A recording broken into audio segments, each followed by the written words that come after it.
Now, here's two of the basic laws. Shof taught me these. They come from the Bible.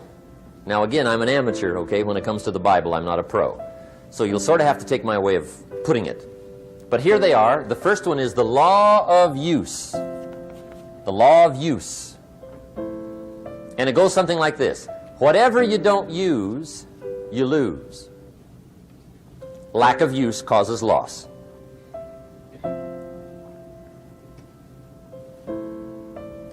On this planet, maybe not the next one, but on this one, if you tie your arm to your body, leave it there long enough, you'll never use it again.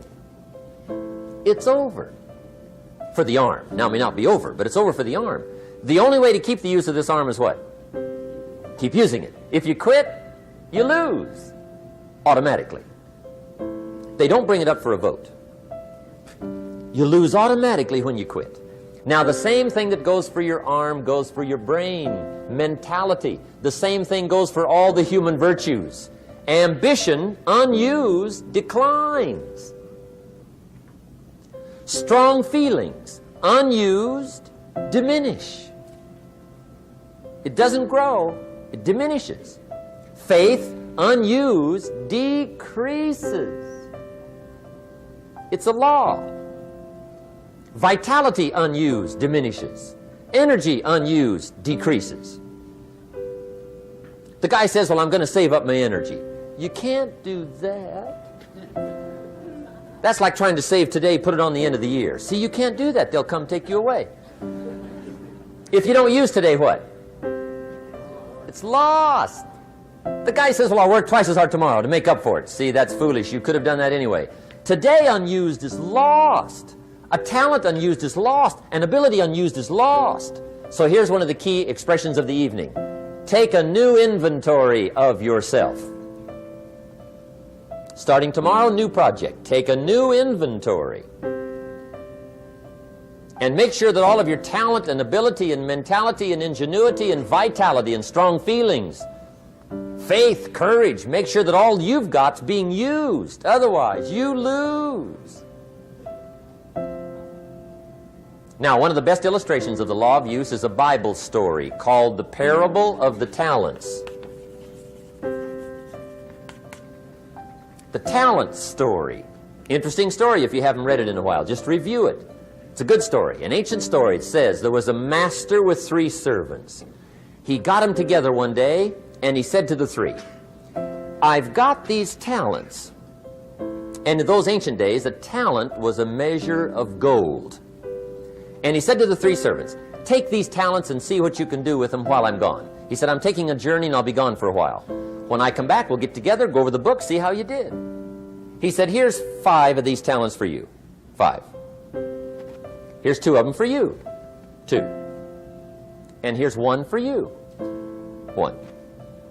The master said, take those talents, see what you can do with them. When I come back, we'll get together, we'll go over it all. The servant said, okay, master takes off. According to the ancient story, the master comes back from his trip. When he gets back, he gets the 3 servants together, and as he said he would, he asks, how did it go with those talents? You're 5. What happened? That servant said, well, I took the 5 talents you gave me, and I put them to work. A little shaky at first, but he said things finally got rolling, and he said, I poured it on. And he said, my talents grew to 7, 8, 9, 10. He said, I doubled my talents from 5 to 10. Books will show. Master said,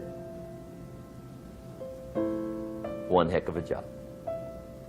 Or something like that. He said, I gave you 2 talents. What happened? That servant said about the same thing happened to me. I put those 2 talents to work, poured it on. They grew to 3 and then to 4. He said, I doubled my talents from 2 to 4. Books will show. Master said, well done. He said, I gave you 1 talent. What happened? That servant said, well, I took the talents you gave me, and I carefully wrapped it, and I dug a hole and buried it. And camouflaged it, I suppose, right, so nobody would steal it. And he said, fortunately, nobody got it. And he said, I knew you were going to be here today, so I dug it up. Here it is, safely wrapped. I did not lose it while you were gone.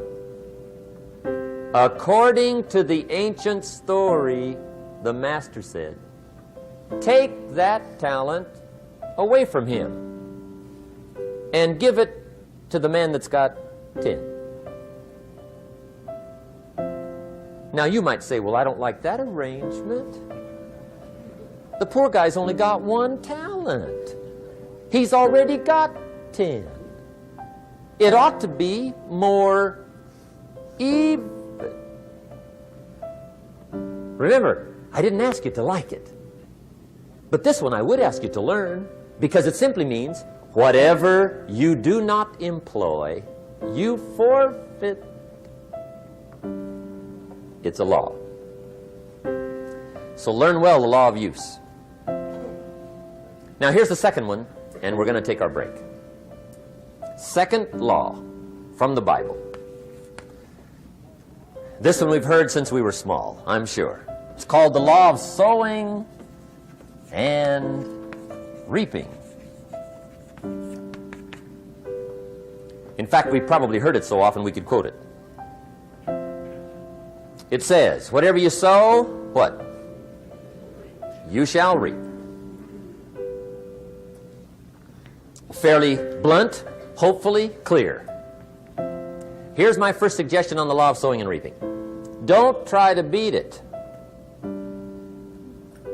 You might as well try sitting on the sun in the morning. Keep it from coming up. You'll have better luck. Whatever you sow, you reap. Now, for a fair share of my life, I'm a bit mixed up on how all this applies. Among a lot of things I was mixed up on. I knew I wasn't reaping too good. That I understood. My problem was I was confused about what was causing it. Remember me with the funny list? I thought those are the reasons why it isn't working out well. And then Mr. Schoaf gave me the clue that helped me figure it all out.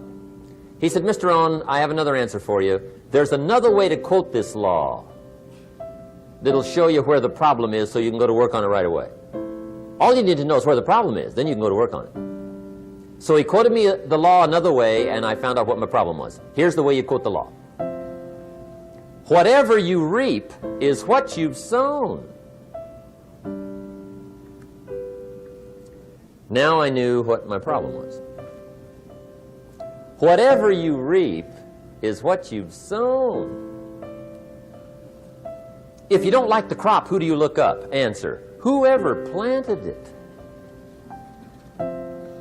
And where do you find who planted your crop? Answer, in the mirror. What I finally learned to do come fall was to go to the mirror. That's where you go. And if necessary, you say, a few skinny carrots? I got to be unimpressed. Where were you last spring? Asleep? Didn't you read the books? Did you break your hoe? Let me give you 7 key points to the law of sowing and reaping. Let's tick right down through the list of 7. 7 points to sowing and reaping. Here's part of the philosophy that really helped me to make some changes in life direction. Number 1, the law of sowing and reaping is negative. That's number 1, which simply means if you sow bad, you reap bad. Now this is kind of 3rd grade, but it doesn't hurt to go over the basics. If you plant thistle seeds, you don't get pumpkins. Honest, no use looking for pumpkins. John says, how come no pumpkins? Come on, John. The law's negative. That's how come. Now here's number 2. The law's positive. Which simply means if you sow good, you reap good. If you plant pumpkin seeds, you don't get thistles. Not from pumpkin seeds. Mother Nature won't pull tricks on you over in the corner snickering and pushing new thistles and you planting pumpkin seeds. She won't do that. You will get pumpkins from pumpkin seeds, and the reason is because the law is positive. Now here's number 3. I got excited when I found out the full dimension of this. See, you do not reap what you sow, but rather you always reap much more than what you sow. So the 3rd key word is more. You don't get back what you put out. You get back much more than what you put out. And it works both positive and negative. On the negative side, it said, if you sow to the wind, you reap the whirlwind. So you've got to get ready for that, or you will be naive. See, anybody can, whether you will or not. See, that's the question. And here's a good question to ask.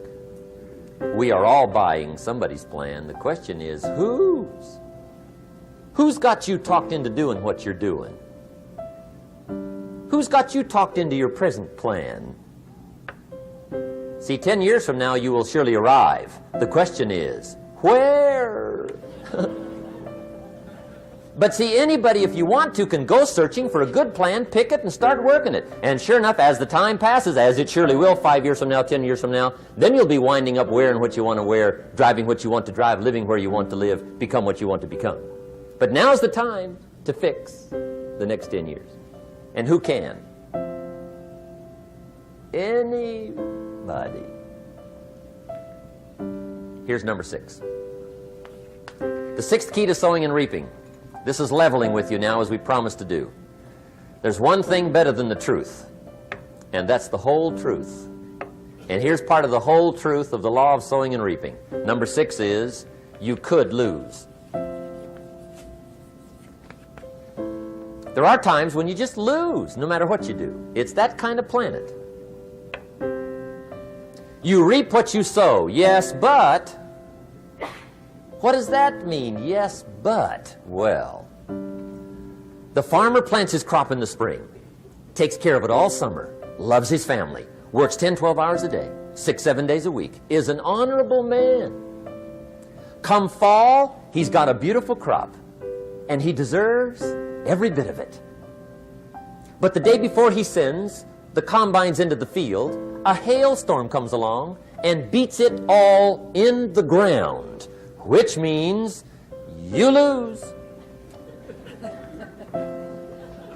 Somebody says, well, what did he do wrong? Answer, nothing. It's just that kind of planet. Sometimes it's going to hail on your crop and rain on your parade, so you got to get ready for that or you will be naive. That's just part of the life arrangement. And don't press me why. I was not in on some of the original decisions here, so I don't know how it got set up. But there's just times, sometimes you lose. That's part of life. But now here's number 7. The 7th key to sowing and reaping. And it goes like this. It's just another way to quote the same law. And it goes like this. If you don't sow, that's just another way to quote the law. If you don't sow, what? You don't reap. You don't even have a chance. So if you looked at your game plan tomorrow, you might come to the quick conclusion, I got to get some sowing going. How true. Get you some sowing going. And remember, you've got plenty of time. You've got all the time there is.